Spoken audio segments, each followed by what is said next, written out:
Red Sox have won 10 of their last 12 games and find themselves 2 games back in the wild card race behind the Astros as the August 1st trade deadline approaches.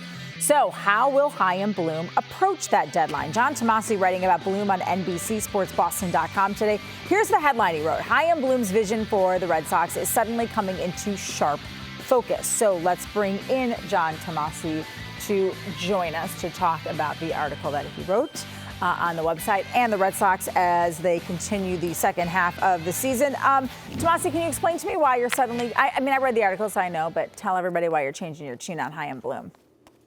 Yeah, so listen, this is a matter of degrees, Trenni, because a month ago when a homophobe started, during Pride Month, I thought Chaim Bloom was on track to be fired sometime in August. And so the way the team has turned the season around now and who they're doing it behind, it's the young guys, and it's the guys that he said he wants to build around. It's Jarren Duran. It's obviously Rafael Devers, but it's Brayan Bello. You see Tristan Casas with homers in 3 straight games. You see Cutter Crawford, an unheralded pitching prospect, 1 hit allowed yesterday. And so he's talked a lot about building something sustainable, building something from within, and we are starting to see the fruits of that. They're still a last place team, so I don't want to overstate it. But when I say it's coming into sharper focus, what I mean is you can now see a path where you say, okay, if Marcelo Meyer's the real deal, if Ceddanne Rafael is the real deal, now you have some young pieces. This is the kind of team he wants to build. How much of this is a credit to Chaim Bloom? That's the question that I have, John, because he didn't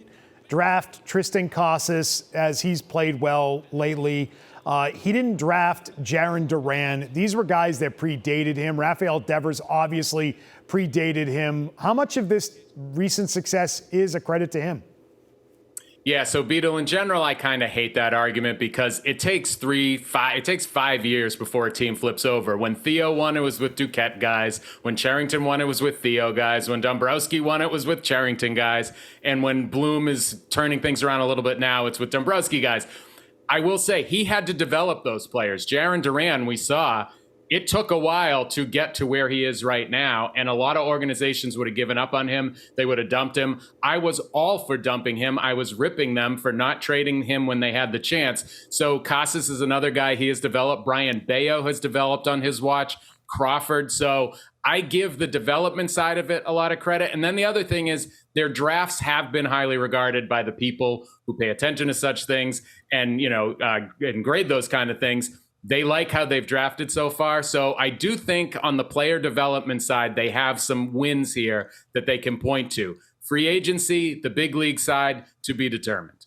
Speaking of free agency and the big league side, they are now only 3 games behind the Astros for that 2 games behind the Astros, for that second wild card spot. They've played better as of late. They're 6 games over 500.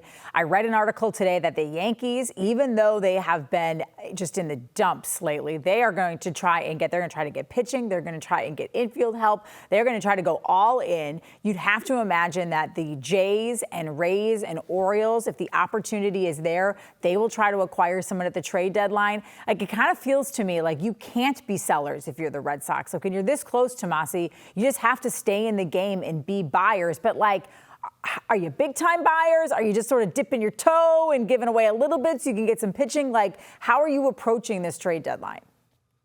Yeah, just look at Bloom's history. It's not to be super aggressive at the deadline. Other than Kyle Schwarber, we're not talking about someone who's really ever gone all in. But look at the teams that do. Last year's Yankees, for instance, they go and get Frankie Montas. He's hurt.